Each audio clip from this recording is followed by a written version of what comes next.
Hello, everyone. In 1974, a very young man named Stephen King wrote a novel. His first. That one was named Carrie.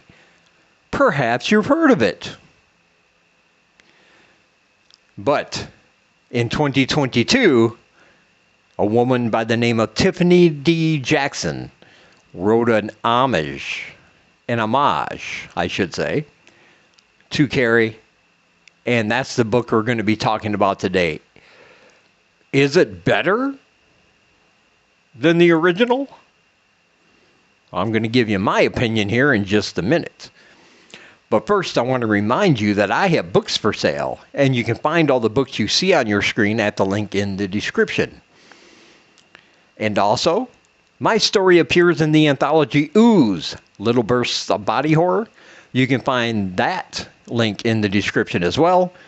And you can read my story called Got You Too, along with 20 other authors. And this book has been called Vile, Disgusting, and Filthy. And what more motivation do you need than to buy it with those kind of adjectives?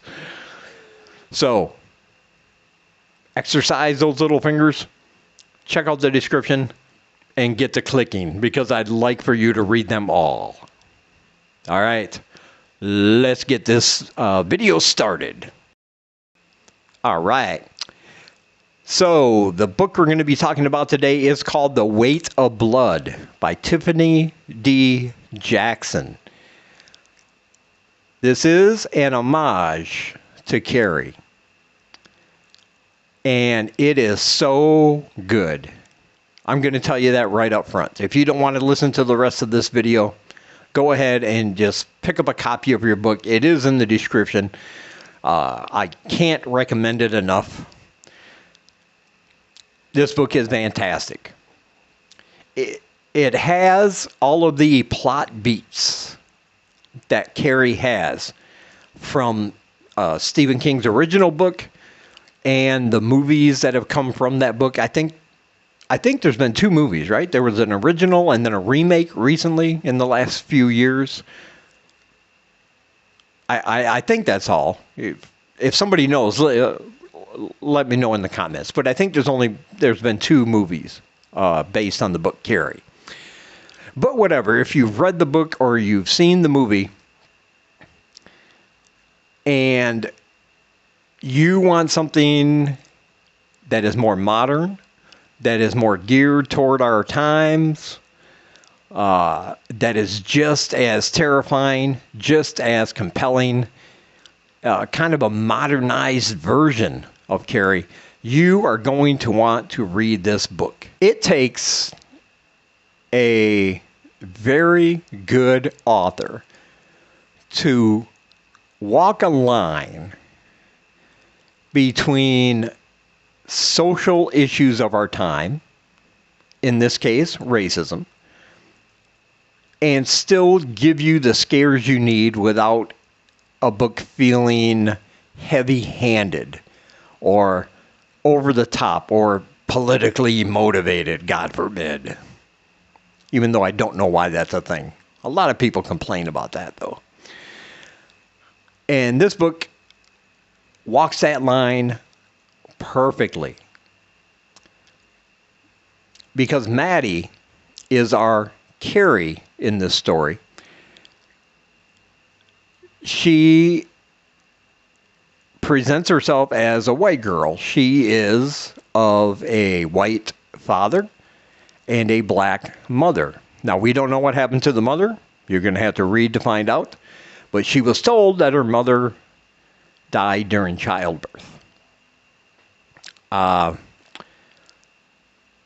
But she presents herself as white because she has the light skin. She does things with her hair so her afro isn't seen by the public. And she does this because her father is very demanding that she does this. Her father demands that she presents herself as white. In fact, he goes so far as to tell her he does not want her involved at all with any black people. He tells her they are evil, they are bad, they are criminals, and that's all she has known since she's grown up. So she presents herself as one way, even though she knows inside she's another. And she has no friends. Her only family is her father. She has no anything outside of what her father says to base any judgments or any opinions on. She just accepts what her father tells her. And he's a very religious, very strict, and abusive man. And one day, as a matter of fact, this is at the beginning of the book, so this is not a spoiler, but she is running track. It starts to rain, and she knows rain is her enemy because when it rains, the product she's using to keep her hair straight goes away. And all of a sudden, it will just start frizzing out into this big, giant afro.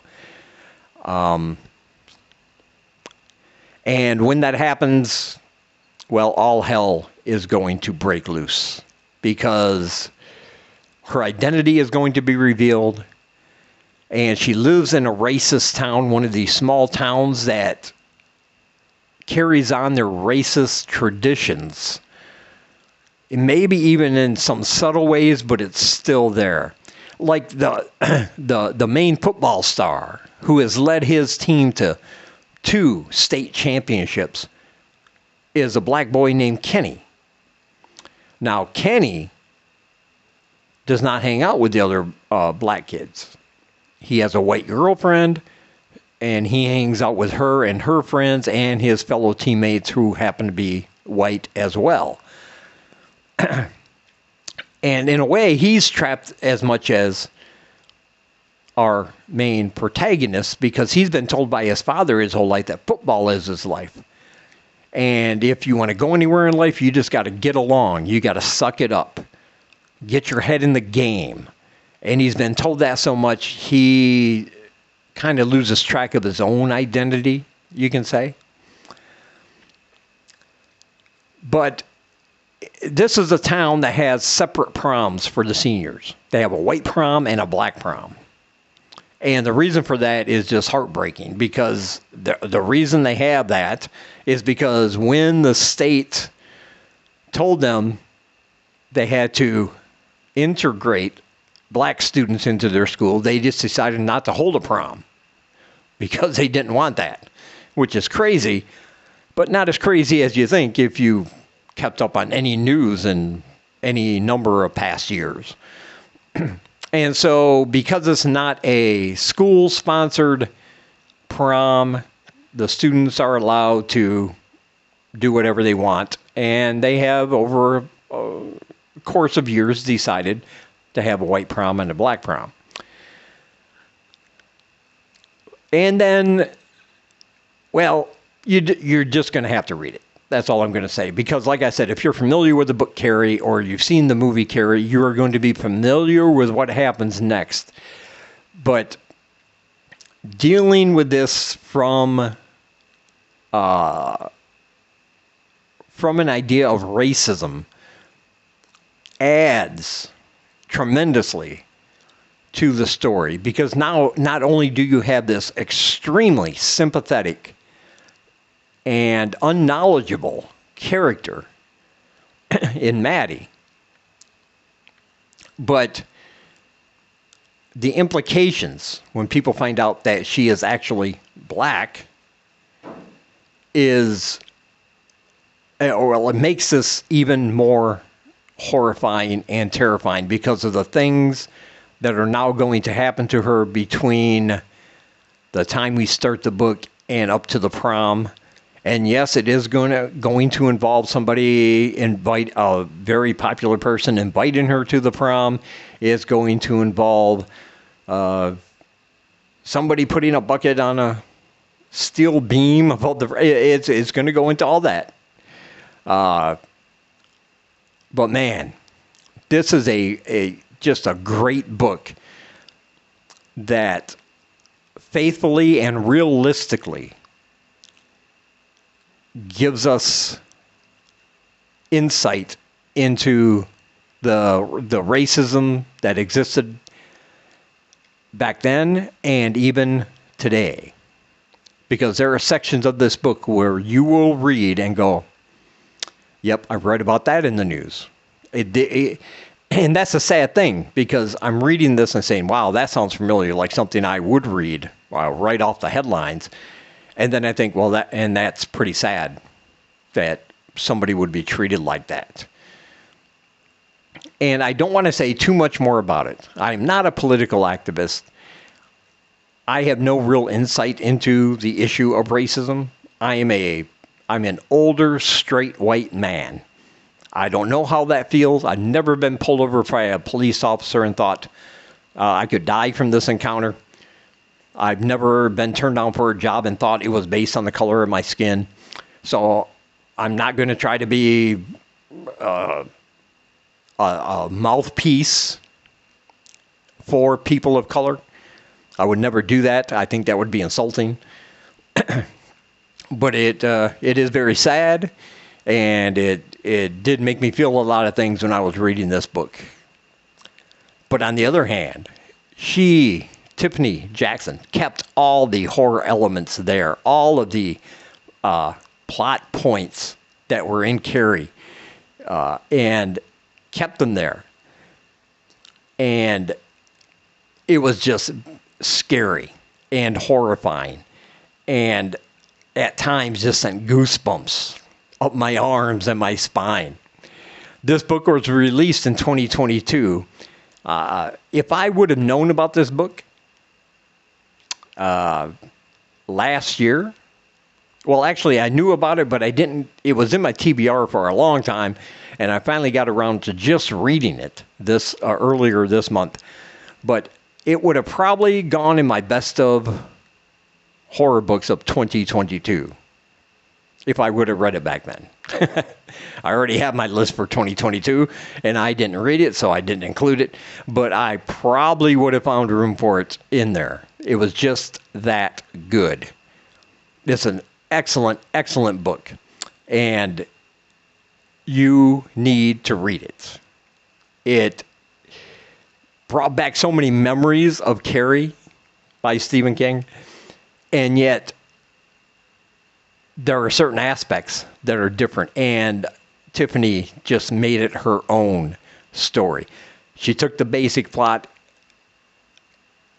put her perspective on it, her twist, her spin on the story, and just ran away with it, and it is excellent. Do I think it's better than the original?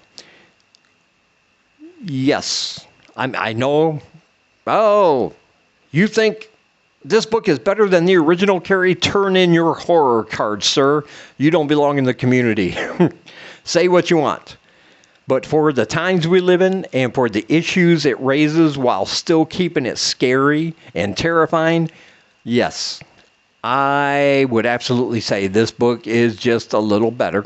Because of the time we live in and because of the issues that we're dealing with that she presents gloriously in this book, I would say I prefer this one to the original Carrie.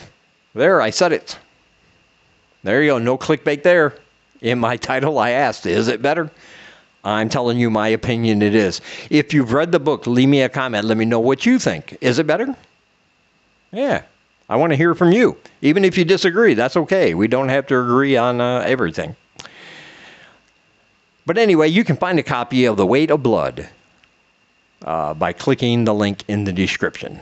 And you have to do it. It's just fantastic. And as always, I want to say thank you for taking some of your time, spending it here with me. I really appreciate you guys watching.